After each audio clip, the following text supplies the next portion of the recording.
Wow, such an amazing sound from our snow leopard friend. And I think they're asking us to get started.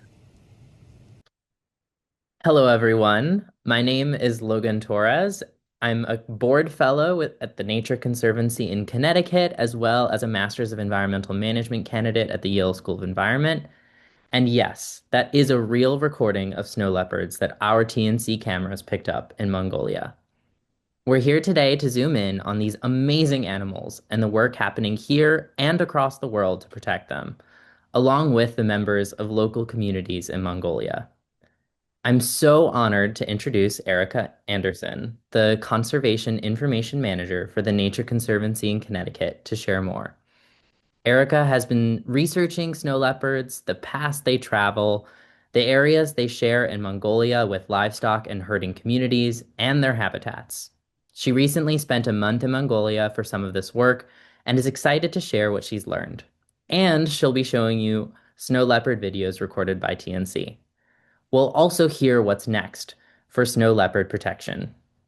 Snow leopards are among the world's most endangered big cats.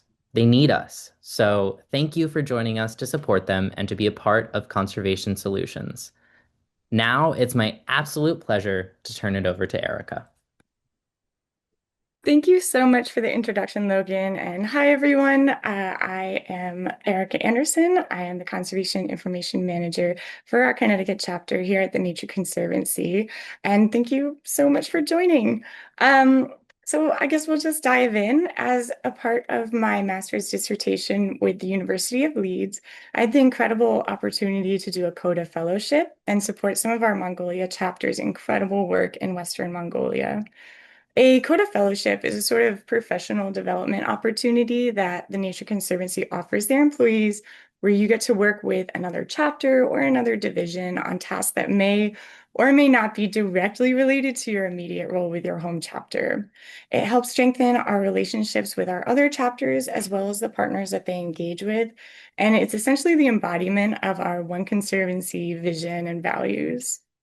So before diving into the research itself, I just wanted to start with a little bit of background context for you all. Snow leopards are found in 12 countries. China hosts the largest population of snow leopards, and Mongolia has the second largest population.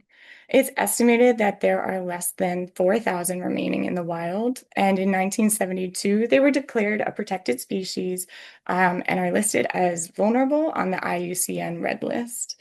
They're susceptible to habitat depletion, fragmentation, and degradation. And they're also subject to retribution killings for killing livestock or depredation, illegal hunting for profit, as well as the illegal hunting of their prey.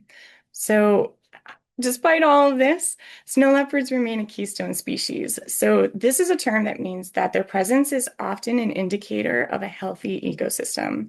If there are many, it's a sign that they have an abundance of prey, and the underlying ecology and environment that their prey needs to be sustained, like the grasslands, is also happy and healthy. The Nature Conservancy's Mongolia team has worked really closely in partnership with local communities and national organizations to research the snow leopard population in these mountains and support the community-led conservation program, or CLC. This program is essentially a cornerstone of Mongolia's chapter work. It uplifts traditional and historic knowledge of the community, and TNC supports from a conservation programming side by providing science-based resources like Geographic Information Systems and project management experience. If you're familiar with how TNC works, some of you may know that this kind of partnership is something that we've been doing since TNC was established, so it really goes back to our own roots as well. My research particularly centers around the resident snow leopard population in Mongolia and its interactions with the nomadic pastoralists that live alongside them. The videos you're going to be seeing throughout this presentation are clips of footage from over 200 camera traps that TNC set up in the Altai Mountains of Western Mongolia. These camera traps were set up between 2016 and 2023 throughout two key mountain ranges so we could assess their population numbers.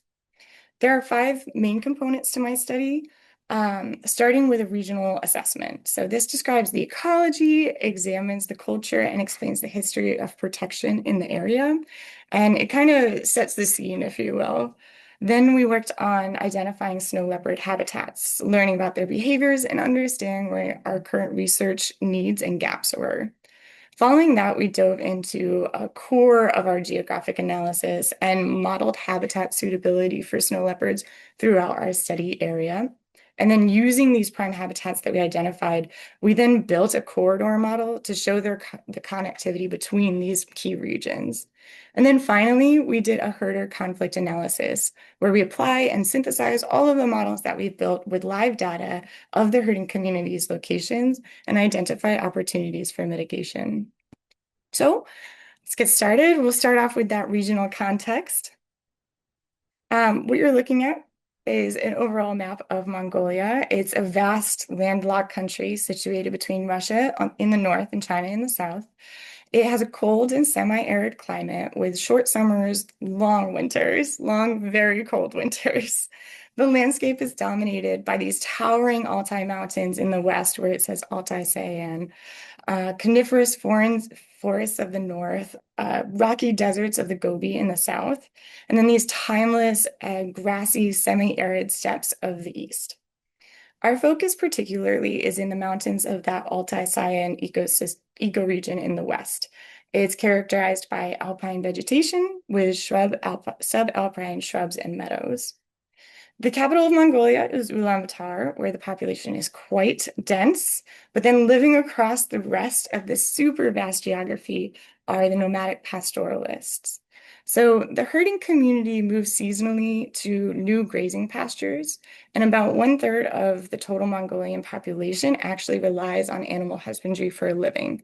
This community is rooted deeply in historical pastoralist traditions that have endured for centuries of political transformation, and it's an integral part of Mongolia's cultural identity. That said, there have been dramatic political shifts in recent years, which have had significant impacts on the economy and the ecology of the area. Livestock populations actually tripled from 22 million in 1990 all the way to 71 million in 2022. This has had massive implications to the rangeland quality of a lot of the snow leopard's prey and has resulted in increased overlap of snow leopards habitat and human presence. There are also quite a good number of protected areas throughout Mongolia as well. So these can range to quite restrictive, where there's no grazing or activity allowed, to free range, just with no development allowed. So you can't do mining and things like that. One of TNC's biggest goals in the country is to protect 30% of Mongolia's landmass by 2030. This is something they are well on their way to do. It's really cool, and I'd highly recommend you check out their webpage. One of our assistants will drop that link in the chat for you all to check out later. So moving on, we're going to discuss a little bit about the snow leopard habitats and behaviors so that we can help inform our research for later. So as I mentioned earlier, they are a keystone species. They're also habitat specialists. So their body size, unique build, coat color, all of these things facilitate the successful hunting within and maneuvering through the very rugged habitats and sometimes quite snowy habitats that they live in. I mean, if you just look at those back pads in this video, they're basically like snowshoes, which is really cool. Their tail keeps them balanced. Their low center of gravity really helps them as well. Habitat in general is in these high mountain systems, so predominantly treeless, but they can also be found in some forest systems. High territory marking rates show that they were exhibiting a preference to steep slopes, rugged landscapes, ridgelines, and gorges. And actually, that's thought to be an advantageous hunting tactic. So they use these gullies and depressions throughout the landscape as the natural funnels that impede downward escape routes from their prey. So it makes it a little easier for them, and gravity's on their side. They most often prey on mountain ungulates such as ibex, argali, and baral, which are a type of mountain sheep. They also will hunt all five snouts of domestic livestock, so goats, sheep, camels, horses, cattle, or yak. These are considered to be opportunistic hunting moments, so it's not like they're preferring it. It's just if it happens to be there, they also might happen to consume. So What we ended up doing is throughout 2016 and 2019, we were able to color three snow leopards in the Altai-Saangyan area and collect their location data. So what my research did was to pull together this data and draw out three distinct landscape classifications that we could use to calculate the snow leopard's use characteristics and throughout their habitat. So the goal here is to essentially grade the landscape using like characteristics or qualities that we're seeing the snow leopards use a lot and show a preference to. Here you're seeing snippets of three classes that I looked at, and they're just merged onto one map for ease. So one class that we defined was the ecosystem type of the region. Our snow leopards were particularly partial to western and central steppes. They also frequented alpine steppes and alpine meadows. Another class that we want to call out is a landform site. So is it a ridgeline, a valley? Is it just a sloping region? Something that we had previously mentioned was that this is key for their hunting behavior. So you really want to be able to identify what each landform looks like on the ground. And then lastly, we pulled out a ruggedness measurement. So how steep and difficult is it to move through this terrain? The calculation itself relies on how quickly the terrain changes its grade. So is it undulating a lot? Is it really flat and smooth? And when you piece all of these classes together and incorporate average home range sizes for the typical snow leopard, you find 26 areas that become distinctly apparent.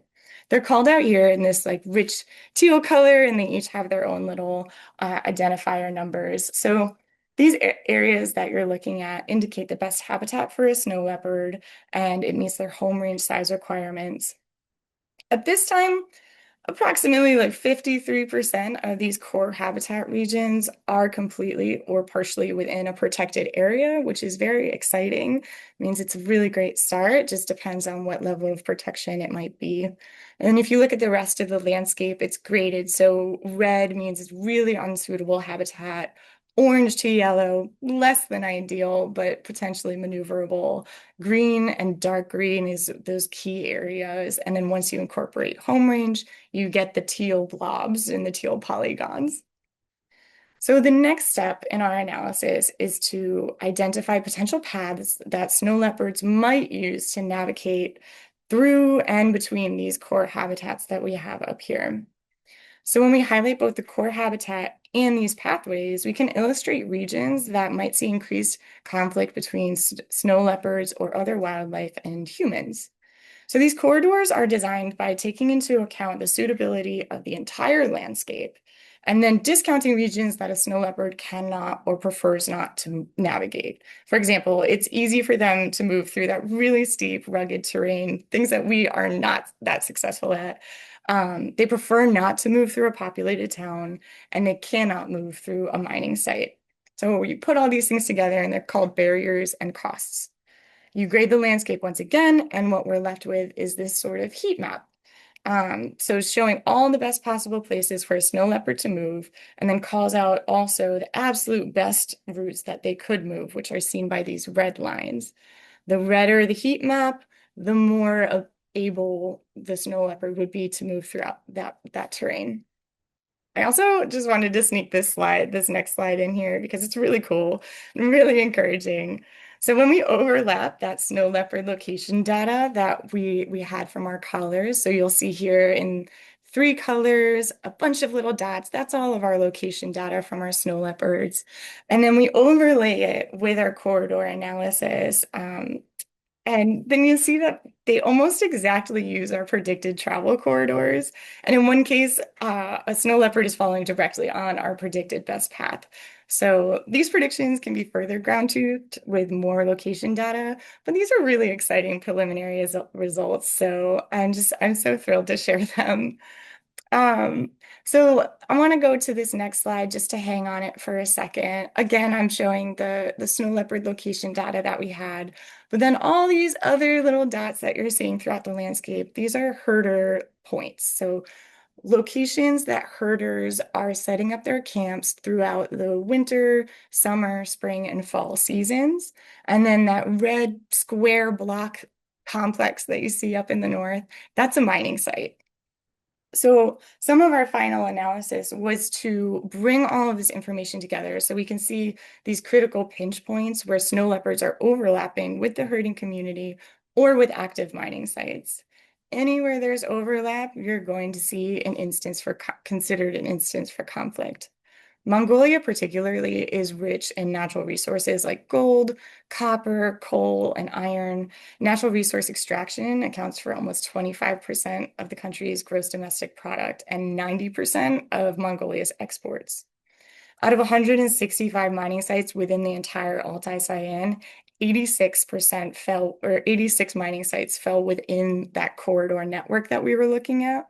And 59 of those sites were within the core part of those corridors. So all of that red region serves as a clear landmark for habitat encroachment and fragmentation because they can't move through those. And also, since herders are moving to new camps based on the season, we're able to record those information and overlay them with our snow leopard results.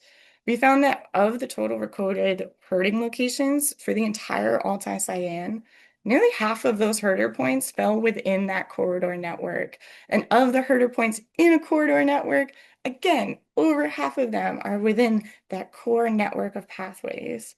Nearly 20% were within or intersected those core habitats that we had highlighted in that teal color. Most occurrent of these occurrences were seen in winter, which is interesting because you would think, oh, it's colder up in the high mountain systems. Surely herders are choosing something a little bit closer to the valley. But southern slopes were really particular and it ended up being less windy. So speaking with herders, that was a pretty illuminating moment. What's actually really neat also is that some of our herders that we connect with and work with have been utilizing the same types of tracking collars that we use for our leopards, but for their livestock. So a few herders kindly shared some of their data with us, and we were able to create maps that depicted some of the overlap. So the map that you're looking at right now is showing seasonal ranges of one of our community partners' horse herds. So the herd seasonal locations shown as blue, yellow, pink, and that like brownish color, or purple and that brownish color. Um, those have been overlaid with our core habitat, which is identified by that like green, brown, and then actual snow leopard recorded locations in red. So as you can see, there's a really clear overlap. Winter is blue, you see spring as purple. Um, and just drawing out the fact that there is significant direct overlap was really key and integral. So we were able to share this material with the herders in the field, as well as some of our research partners. And it was a great opportunity to discuss the ways we might be able to mitigate the risk of conflict and see what kind of support the herders would need in the event of a livestock depredation event. So with this collection of photos here as part of the fellowship, I did have the opportunity to visit Mongolia and spend time with the team this summer or of 2025, I suppose, now that summer is almost on our heels. And we were able to share this work directly in the field with our partners. On the left, you're seeing us share out our work with the World Wildlife Fund. And then on the right-hand side, we're sharing with the participants in our community-led conservation program. And this one group in particular is the group that shared that horse herd data that you saw just before. So being able to connect in person was essential and so helpful. Because of this experience and because of this research, I feel like, as with any research project, you come out with more questions than when you started. There's a lot of opportunity for further research and support that's blossomed from this work. This can help us expand our understanding of snow leopard behavior, as well as enable us to support the needs of the communities that are living alongside them. We're investigating a livestock reimbursement program as an avenue to support herders that may lose members of their herd due to snow leopards. There's also plenty of space to research snow leopard deterrent methods more formally, like a flare gun or loud sounds. Perhaps that is a way to dissuade them from eating your herd. To that end, we are conducting more organized studies on snow leopards. One where we can track and understand behavior with intention would be really fruitful. So having the avenues to engage in that work would be helpful. And then if we can continue to build and strengthen our partnerships within the local community, as well as technical groups like World Wildlife Fund, Snow Leopard Trust, there's an opportunity to increase everyone's capacity to conduct more work like this.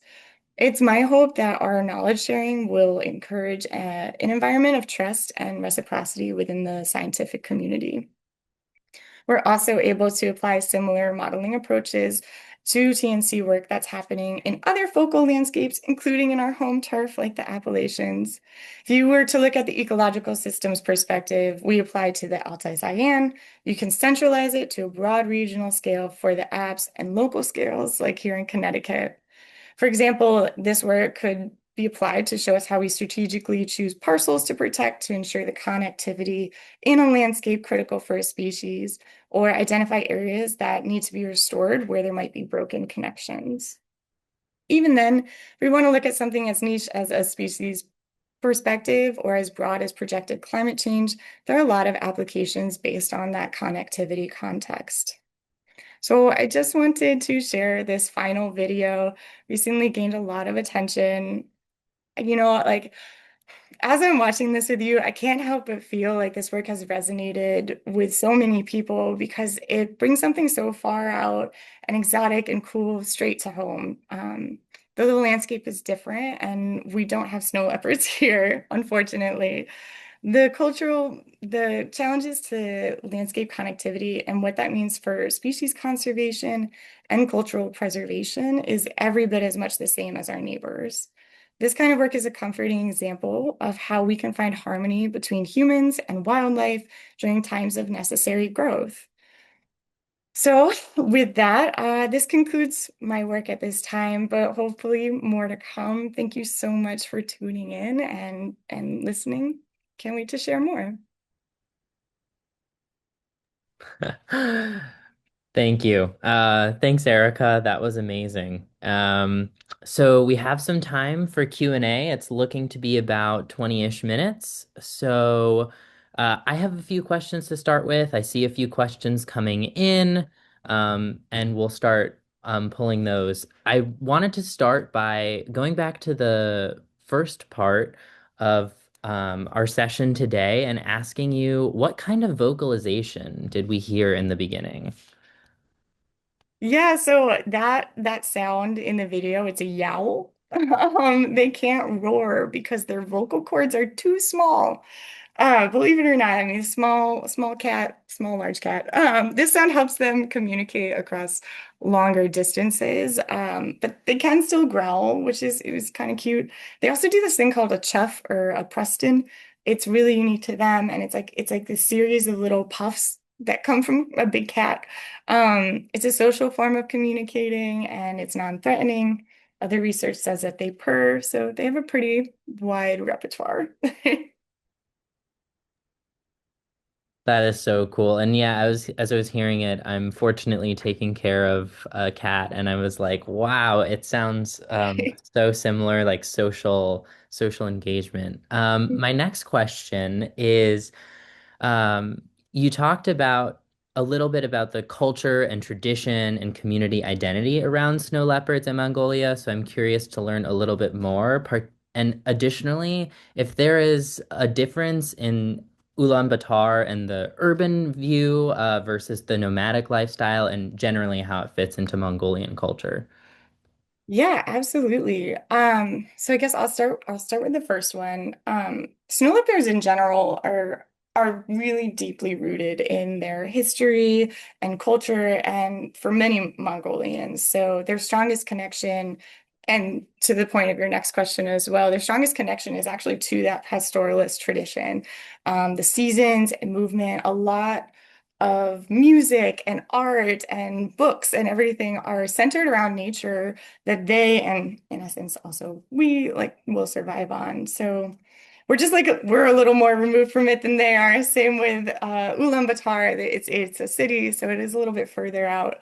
But it's that there are stories that are passed down from grandparents to parents or parents to their children of more like recent day about snow leopards. So they're considered the Lord of the Mountain in some places, or the ghost cat in others because they're so elusive. At one point, it was believed that they controlled the weather. So that is something that's interesting. And if you talk with a grandparent generation, they'll still believe it. And if you talk to somebody that's a little bit older or a little bit younger than them, they'll be like, "No, I don't really believe that anymore." But if you talk to some of like the teenagers that are taking on the herds, they're like, "You know what? I don't really know what I believe. It might, like, who's to say?" It's pretty cool. And they have all those stories. And at the end, like the moral of the story usually ends up being like, it's bad luck to hunt and kill a snow leopard. Do not do it. Like, and people do still like carry that very deeply. Even as these stories are less and less believed or less passed down, livelihoods really deeply rely on the livestock. So that's where, unfortunately, retribution killings following depredation events is rising. But when you talk to the community, they're like, we don't want to be doing like we don't want to do that. It's in extreme cases where they feel the pressure because their entire livelihoods are depending on that herd for the year. Yeah. Thank you. That's so beautiful to hear. And I'm sure some of our participants can hearken some of those feelings towards animals in their life as well that really have played that beautiful role. I am getting one question in, and I wanted to maybe focus in on the herders. So Mhm. I'm curious if there was anything that the herders were surprised about when you shared their research, what the uptake was looking like, and if there are any actions, like what the plans are for those herders, and all of this amazing information that you've collected and shown today. Yeah. What was funny is that so I had mentioned that they use the same collars as us on their herds, and something that might surprise all of you is that the nomadic lifestyle is that a lot of the time, sometimes you'll pen your animals at night, but a lot of the times it'll be in the summer. You just kind of set your herd out into the abyss and you'll come find them later. And what's interesting is those collars are actually like helping herders not spend so much time trying to find their herds later within like the next week. And so there is actually this one particular area on the maps that's like quite inaccessible. And as we were talking with the herders, it's also kind of revered. And like a lot of people don't bring their herds to graze over there. So what was interesting is that there's also like a really high likelihood that there's snow leopards in that area. The terrain, the habitat, all of it looks like it would be ideal for a snow leopard. It's identified in our hubs, things like that. And so even though like the herders were not surprised that there was overlap to our snow leopards, they were surprised to see the extent and reality of that overlap. And so like using the applications that they use to track their herds, like maybe there's an opportunity to kind of like bring in our data, share it with them, and then also use their data and see where the overlaps and conflict opportunities are happening so we can like keep developing out programs. Um, it was surprising, I think, for both of us just to see like what the applications of the data could bring to us, and then the reality on the ground and what that looked like was fascinating. Yeah, thank you so much. I'm gonna pull another audience question actually too. Cole asked and said, very informative and interesting. Have you had the opportunity to see a wild snow leopard in your studies? And what's the typical lifespan? Awesome question. No, I have not. They are elusive. So I have lots of camera footage and zero in-person experience. There was a recent video that came out of a lady that had gotten too close to a snow leopard. I have no intentions of being that lady. So we're gonna maintain our distance if we do. Hopefully one day that would be fantastic. As far as lifespan, I am blanking on the age, but part of it is it's a little ambiguous because we haven't really been able to measure snow leopards in the wild for long-term studies since. Most of our studies are actually centered around behavior characteristics that we've seen for snow leopards in captivity. So only recently, especially with data like ours and World Wildlife Fund and some of the more recent papers, um, have we been able to actually learn the realities of how long are they living? How are they using their day-to-day activities? What does that look like? So even home range size, for example, that was another piece of data that we have to just make averages of based off of what we know. As we get more data in, we're going to be able to find out, but it's hard to say with confidence at this time. So I'm hopeful that we'll be able to answer that question for you soon. Yeah, sort of on the same line, a lot of people are interested to learn more about their breeding, litters, ability to reproduce, and social life and how their community works. Yeah, this is one of my favorites because they're so little known. We are in like this new frontier, as I'm sure many of you are aware. Behavior in captivity is quite different than behaviors in the wild. So what we were finding was they are solitary creatures and they really only have a couple of kits and or cubs and then that's all they really come together for. And then after a couple of years, as the cubs have gotten a little older, they're gonna spread out and do their own thing and learn on their own time.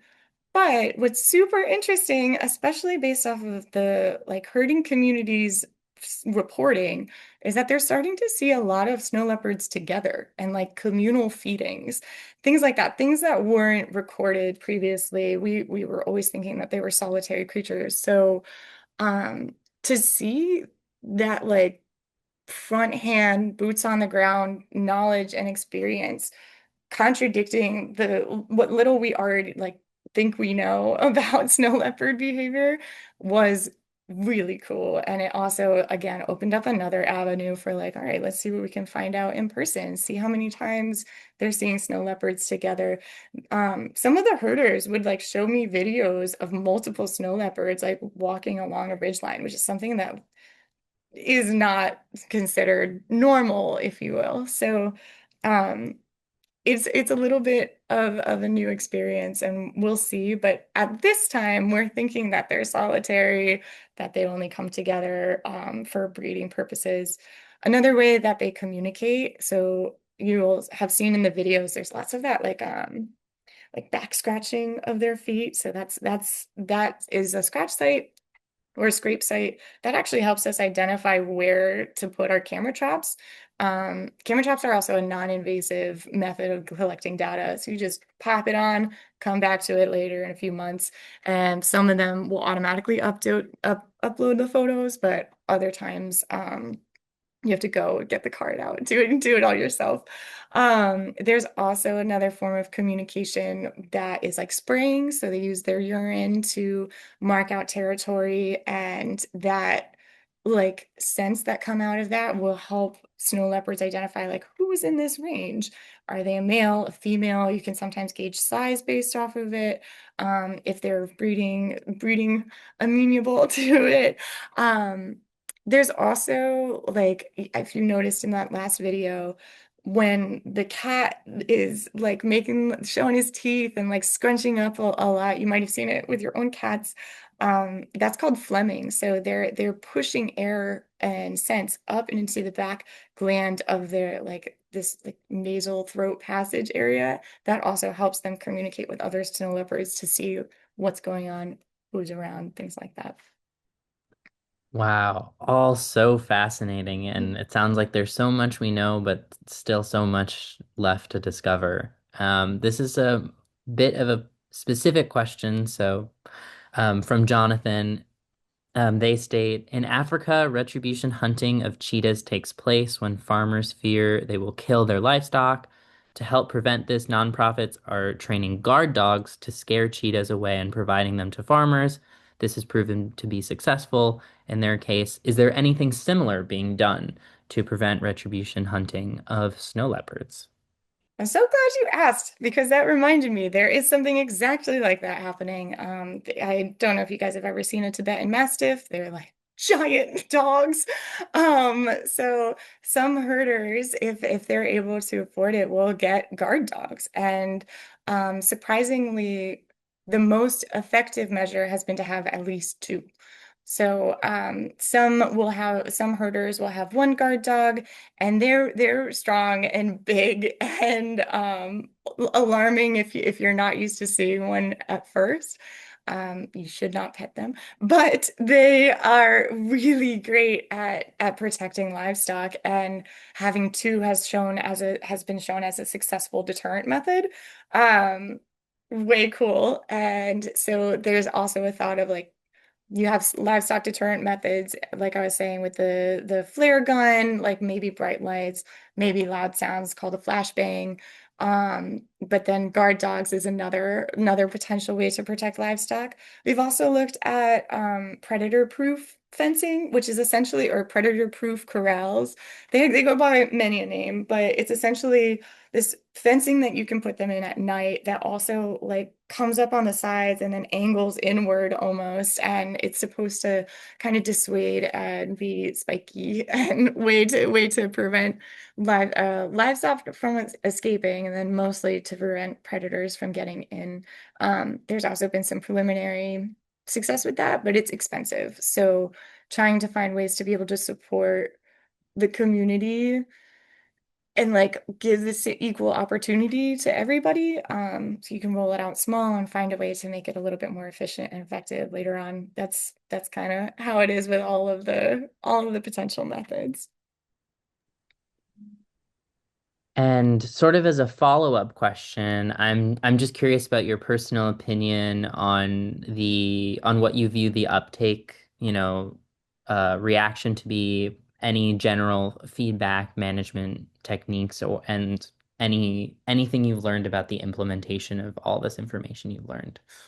Yeah, um, specifically with the herding community, it's been a really positive reception of just learning, understanding. Like I said, they also do not want to be killing snow leopards, whether it's because it's bad vibes or whether it's because they truly just don't want to be doing that. They have respect for the mountain, they have respect for the livelihoods of these creatures. The potential of application for this data is pretty significant. And it also is beyond just Mongolia. This kind of work, for example, from the herder's perspective, if we can provide them with the data layer that shows where their livestock is going to overlap with a snow leopard, or we create a reporting mechanism so that other herders know that, hey, we saw a snow leopard in the area, just bring your herds in, like something like that. Just little simple pieces like that can be really helpful. But then it also helps foster a community of people that want to work on conservation. And that's something that I found is that everything again relies on nature. It relies on the health of their ecosystem. Everybody wants that for the land. So being able to implement strategies and ideas like this that have buy-in from the community and like full support and engagement is a really big deal. So I think there's a lot to go from here. And then also just the versatility of the program itself. So we were looking for core habitats of snow leopards. The same process can be used for other species. For larger scale projects, there's a lot of room for mobility and launching with it. So I'm excited. Agree. So exciting. I have a personal question as well. In my own work, doing conservation mapping, there's a real emphasis on moving towards connectivity. We saw your connectivity maps, which are absolutely amazing.